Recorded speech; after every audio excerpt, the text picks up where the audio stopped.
30년 동안 함께한 친구가 있었습니다. 함께 웃었고 서로의 어려움을 나누었으며 세월의 풍파 속에서도 곁을 지켰던 사람.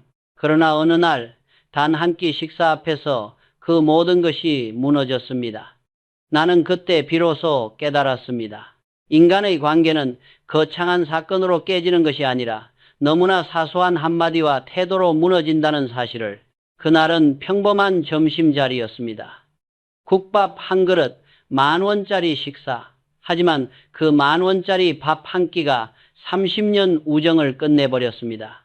이번엔 네가 좀 내라. 아무렇지 않게 던진 그 말 속에 담긴 가벼움이 내 마음을 깊게 찔렀습니다. 돈의 문제가 아니었습니다. 이 사람은 나를 어떻게 대하고 있었을까? 그 질문이 머릿속을 떠나지 않았습니다. 사람은 말로 자신을 드러내기도 하지만 행동으로 진심을 감춥니다.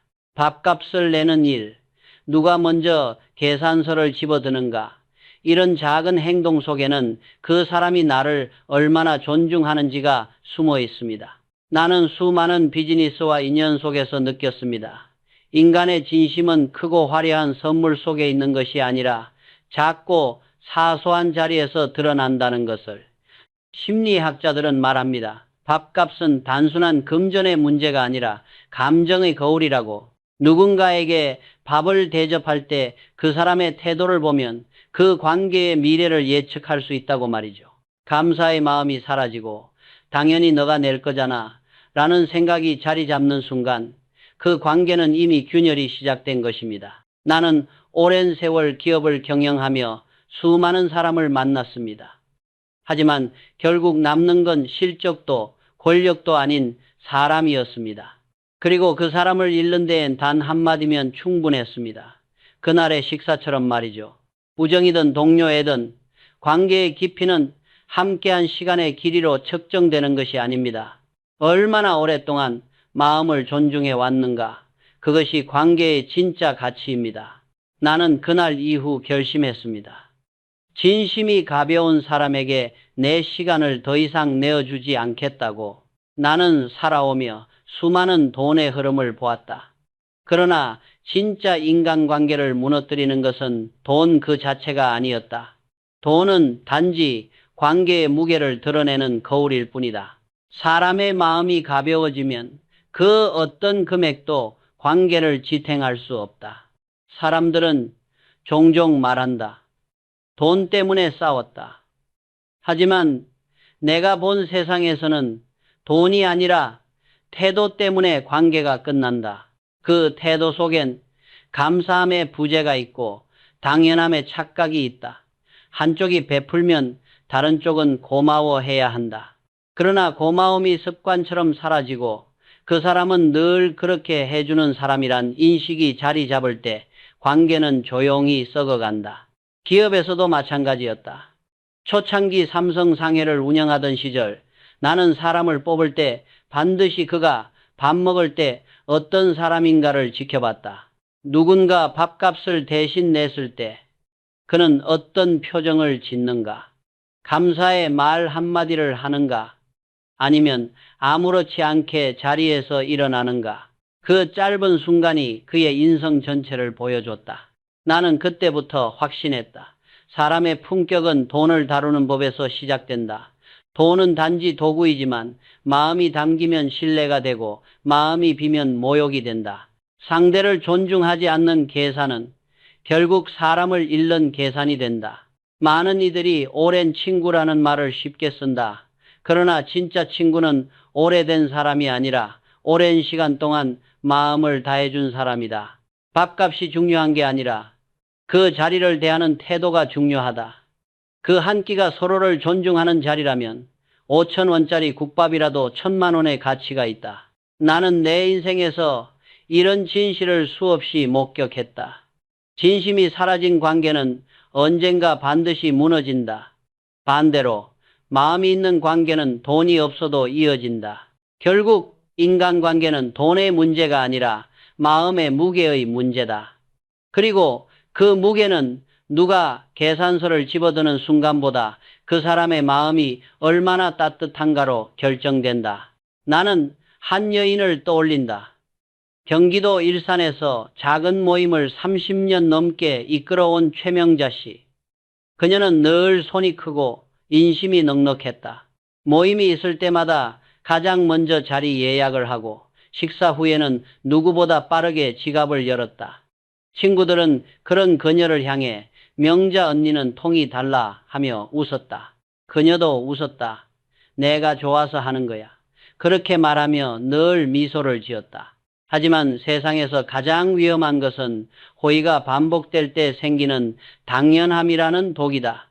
어느 날 친구들 사이에서 새로 생긴 고급 한정식집 이야기가 나왔다. 한 사람은 말했다. 거기 1인 5만 원이라던데 괜찮대? 몇몇은 곧바로 손사래를 쳤다. 야, 너무 비싸. 이번 달 카드값도 아직 못 냈어.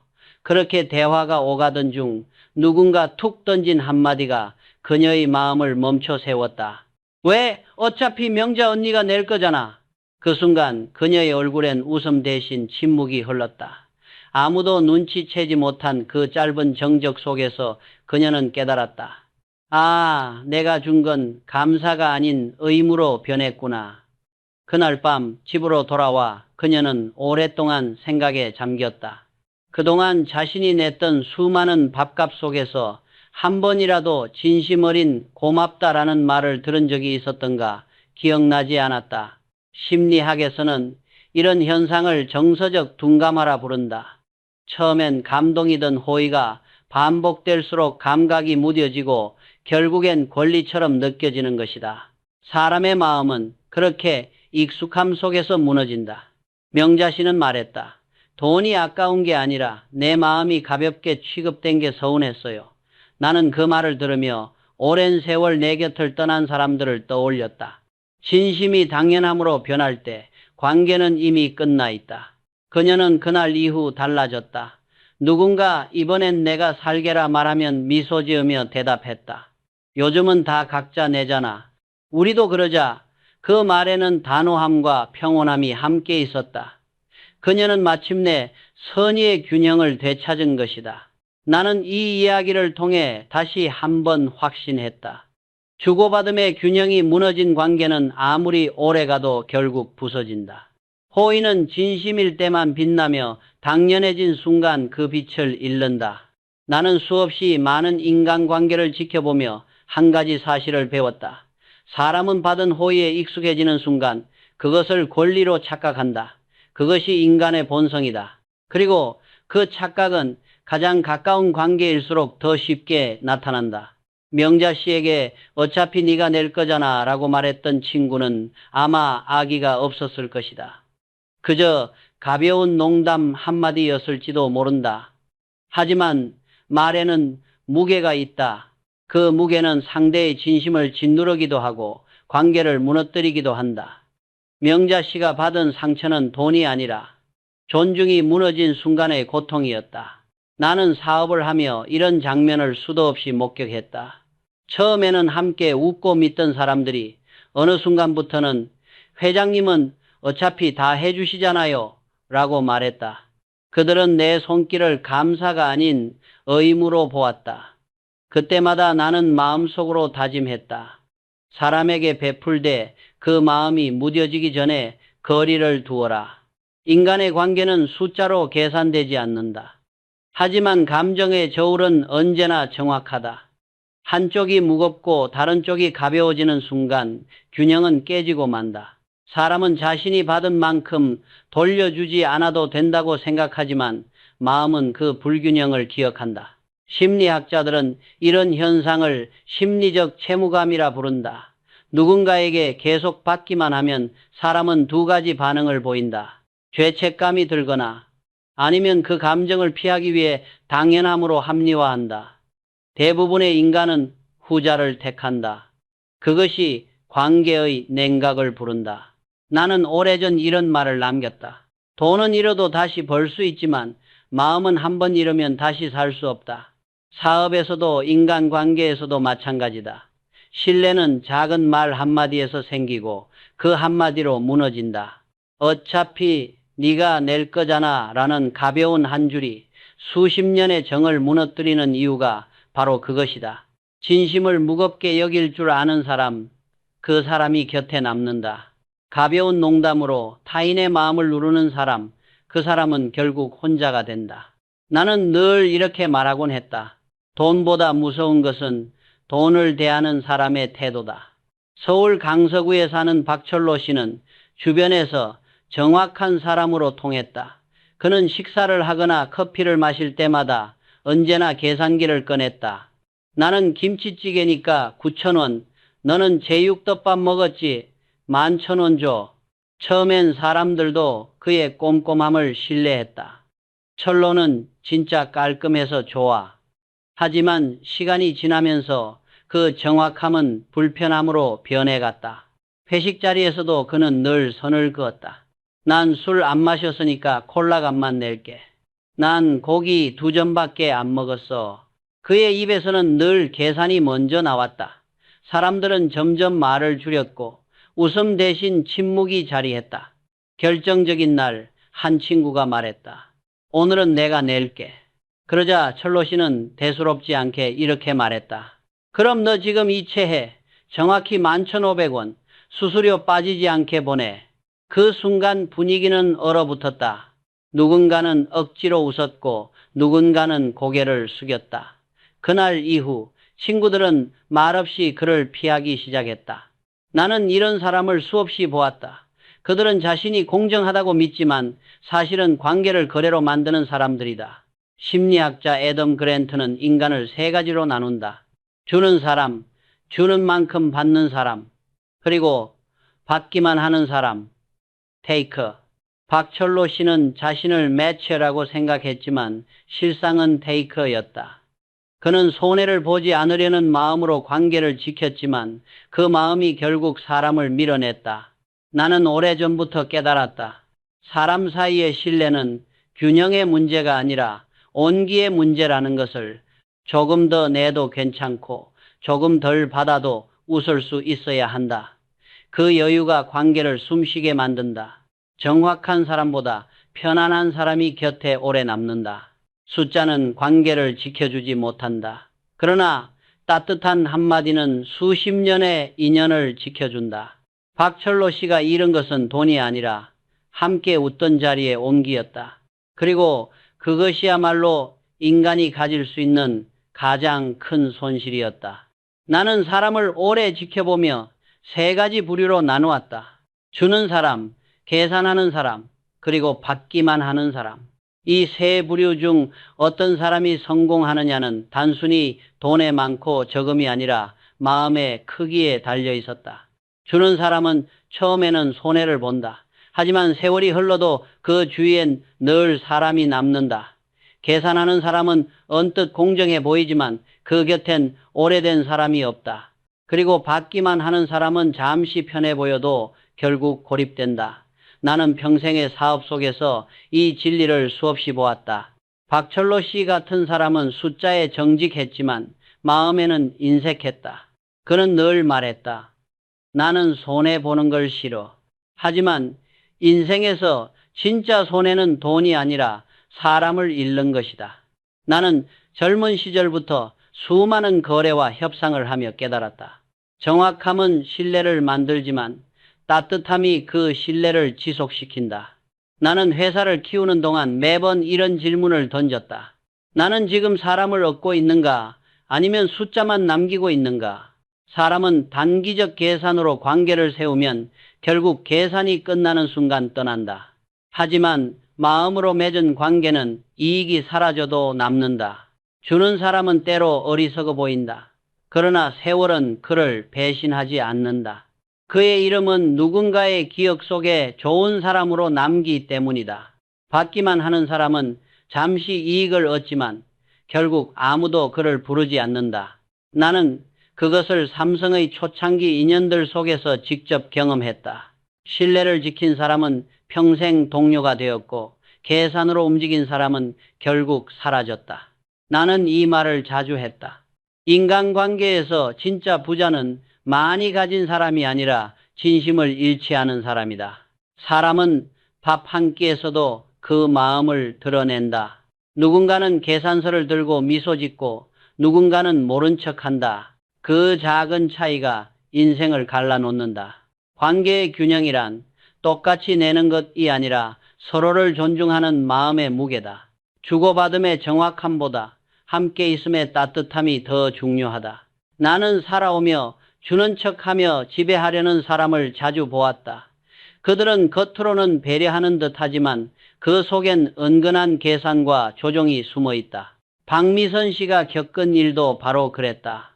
그녀는 25년 된 친구들과 모임을 이어오고 있었다. 처음엔 즐거웠다. 그러나 어느 순간부터 미묘한 긴장감이 흐르기 시작했다. 누가 계산할지, 이번엔 누가 살지, 그 순서를 두고 눈치가 오가기 시작한 것이다.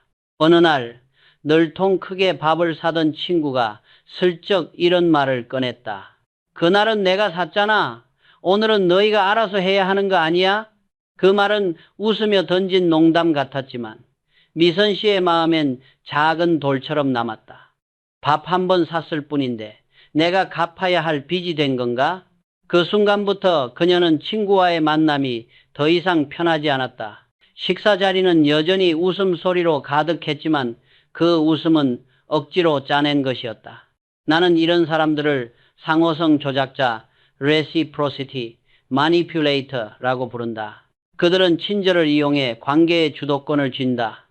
내가 너한테 해줬잖아 라는 말 속에는 은근한 압박이 숨어 있다. 겉으로는 호의지만 본질은 통제다. 그들은 상대를 고마움이 아닌 의무감으로 묶어두려 한다. 그 결과 관계는 편안함 대신 긴장으로 채워진다. 나는 사업에서도 그런 사람을 보았다. 처음엔 선물하고 도움을 주며 다가온다. 그러나 나중에는 언제 그랬냐는 듯이 계산서를 내민다. 그때 제가 도와드렸잖아요. 이번엔 회장님이 좀 해주셔야죠. 그때마다 나는 마음속으로 이렇게 답했다. 진심이 거래로 변하는 순간 관계는 끝이다. 밥 한 끼의 호의가 마음에서 시작되면 신뢰가 된다. 하지만 그것이 보상의 기대에서 시작되면 결국 관계는 빚이 된다. 그리고 사람은 빚진 관계를 오래 견디지 못한다. 미선 씨는 그날 이후 결심했다. 진심이 아닌 호의는 받지 않겠다. 그녀는 모임을 천천히 줄였고 더 이상 밥을 빌미로 한 관계에 마음을 쓰지 않았다. 나는 그 결정을 존중한다. 왜냐하면 진짜 관계는 계산 없이 마음이 오가는 곳에서만 살아남기 때문이다. 받은 걸 기억하지 않아도, 준 걸 잊지 않아도 괜찮은 사람, 그런 사람만이 곁에 남는다. 그날은 내가 샀잖아. 이 말은 언뜻 평범한 대화처럼 들린다. 그러나 그 속엔 보이지 않는 압박과 감정의 부채가 숨어 있다. 나는 이 한마디가 인간관계를 얼마나 피곤하게 만드는지를 너무도 잘 알고 있다. 박미선 씨는 그날 이후 친구를 만날 때마다 마음이 무거워졌다. 웃고 떠들며 식사를 하면서도 언제 그 친구가 그날은 내가 샀잖아 라는 말을 꺼낼지 모른다는 불안이 마음 한구석에 자리했다. 그녀는 말한다. 밥을 먹는 게 아니라 계산서를 견디는 기분이었어요. 나는 사업을 하며 이런 사람을 수도 없이 봤다. 한 번의 도움을 평생의 무기로 삼는 사람, 작은 호의를 빌미로 상대의 행동을 조종하려는 사람, 그들은 인간관계를 거래로 만든다. 그런 사람의 곁에서는 아무리 좋은 밥을 먹어도 마음은 편하지 않다. 사람의 본심은 돈을 쓸 때보다 그 돈을 기억할 때 드러난다. 진심으로 베푼 사람은 금세 잊는다. 하지만 거래로 베푼 사람은 잊지 않는다. 그는 자신이 준 금액만큼 상대가 자신을 따라와 주길 바란다. 그것이 바로 감정의 부채다. 나는 그런 관계를 오래 두지 않았다. 왜냐하면 사람은 편해야 오래 간다. 편하지 않은 관계는 결국 피로가 쌓이고 피로는 무관심으로 변한다. 그리고 무관심은 이별보다 더 깊은 단절을 만든다. 나는 한 번의 식사 자리에서도 사람의 본심을 본다. 누군가는 내가 낸 밥값을 기억하고 누군가는 함께 한 시간을 기억한다. 전자는 계산을 남기고 후자는 추억을 남긴다. 세상을 오래 살아보니 진짜 품격 있는 사람은 자신이 준 것을 쉽게 잊는 사람이었다. 그들은 받기 위해 주지 않았다. 그저 함께한 시간이 즐거워서 그 마음 하나로 베풀었다. 그리고 그런 사람의 주위엔 늘 따뜻한 사람들이 남았다. 나는 후배들에게 자주 말했다. 좋은 관계는 돈이 오간 자리가 아니라 마음이 오간 자리에서 시작된다. 밥을 사는 것은 쉬운 일이다. 그러나 마음을 잃지 않고 사는 것은 어렵다. 그날은 내가 샀잖아. 이 한마디가 누군가의 마음을 짓누르지 않도록 우리는 늘 기억해야 한다. 나는 평생 동안 많은 인간을 보았다. 그 중에서도 가장 안타까운 부류는 남의 진심을 거래처럼 다루는 사람이었다. 서울에 사는 이영자 씨의 이야기가 바로 그 예다. 그녀는 오랜 친구가 아플 때 자신의 일보다 먼저 달려갔다. 직접 만든 반찬을 싸서 병실로 가져가고 퇴근 후엔 늦은 밤까지 곁을 지켰다. 그녀의 마음은 진심이었다. 친구라면 당연히 그렇게 해야 한다고 생각했어요. 그 말에는 계산도 기대도 없었다. 하지만 몇 년이 지나 이번엔 그녀가 병원에 입원하게 되었다. 수술을 앞두고 불안했던 그녀는 조심스럽게 그 친구에게 문자를 보냈다. 나 이번에 입원했어. 아마 수술 들어갈지도 몰라. 그녀는 괜찮아, 힘내라는 짧은 말이라도 듣길 바랐다. 하지만 돌아온 답장은 단 한 줄이었다. 어우, 바빠서 못 갈 것 같아. 나중에 밥이나 먹자. 그 순간 이영자 씨는 깨달았다. 자신의 진심은 그 사람에게 단지 하나의 사건에 불과했다는 것. 그녀가 흘린 시간과 정성은 그 친구의 기억 속에 아무 흔적도 남지 않았다. 그때부터 그녀는 서서히 마음의 문을 닫았다. 초대가 와도 가지 않았고 안부 인사에도 짧게만 답했다. 그녀의 우정은 그렇게 조용히 식어갔다. 심리학자들은 이런 관계를 정서적 비대칭 관계, emotional asymmetry라 부른다. 한쪽은 마음을 주지만 다른 한쪽은 그 마음을 의무나 습관으로 받아들인다. 이 불균형이 오래 지속되면 결국 남는 건 공허함뿐이다. 나는 그런 사람을 수도 없이 보았다. 기업에서도 마찬가지였다. 한쪽이 헌신하는 동안 다른 쪽은 그것을 당연한 충성이라 여긴다. 그러나 진심을 이용한 관계는 결코 오래가지 않는다. 이영자 씨는 마지막으로 이렇게 말했다. 그 친구를 원망하진 않아요. 다만 내가 준 마음이 그 사람에게 아무 의미가 없었다는 게 슬펐을 뿐이에요. 나는 그 말을 들으며 고개를 끄덕였다. 진심은 거래가 아니다. 그것은 돌려받기 위해 주는 것이 아니라 존재를 나누기 위해 주는 것이다. 그리고 그런 진심만이 세월 속에서도 사라지지 않는다. 나는 인생의 말년에 이르러서야 깨달았다. 사람과의 관계를 무너뜨리는 것은 큰 배신도 돈의 액수도 아니었다. 그저 작은 태도 하나, 사소한 말 한마디가 그 시작이었다. 어차피 네가 낼 거잖아. 그날은 내가 샀잖아. 이번엔 네가 해야지. 이 말들은 모두 돈 이야기를 하는 것 같지만 사실은 존중의 문제였다. 돈은 단지 거울이었을 뿐이다. 그 거울에 비친 것은 돈이 아니라 그 사람의 마음의 크기였다. 나는 평생 기업을 세우며 수많은 사람을 만났다. 능력 있는 사람, 똑똑한 사람, 부지런한 사람도 많았다. 그러나 세월이 흘러도 내 곁에 남은 사람들은 한 가지 공통점이 있었다. 그들은 돈보다 마음을 먼저 냈다. 밥값을 대신 내는 손길보다 고마워요 라는 한마디가 그들을 품격 있게 만들었다. 사람의 관계는 결국 기억의 온도로 유지된다. 한쪽만 기억하고 한쪽이 잊으면 그 온도는 식는다. 받기만 하는 사람은 그 따뜻함을 잃고 언젠가 홀로 남는다. 주는 사람은 일시적으로 외로울 수 있지만 시간이 흐르면 그의 진심은 반드시 돌아온다. 그것이 내가 살아온 인생의 결론이었다. 나는 후배들에게 이렇게 말했다. 우정은 오래 지냈다고 깊어지는 것이 아니라 서로를 얼마나 존중했는가로 결정된다. 30년의 인연도 존중이 사라지면 무너진다. 반대로 단 몇 년의 관계라도 진심이 있으면 평생 간다. 사람은 늘 말한다. 인생은 혼자다. 하지만 나는 다르게 생각한다. 인생은 마음이 닿는 사람과 함께할 때 비로소 완성된다. 밥값은 돈이 아니다.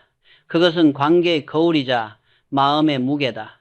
그 거울 속에 내가 어떤 모습으로 비칠지를 매 순간 스스로 물어야 한다. 나는 지금 사람을 얻고 있는가? 아니면 숫자만 남기고 있는가? 그리고 나는 이제야 확신한다. 세상을 움직이는 것은 계산이 아니라 진심이며 그 진심이야말로 인간이 남길 수 있는 가장 값진 유산이다.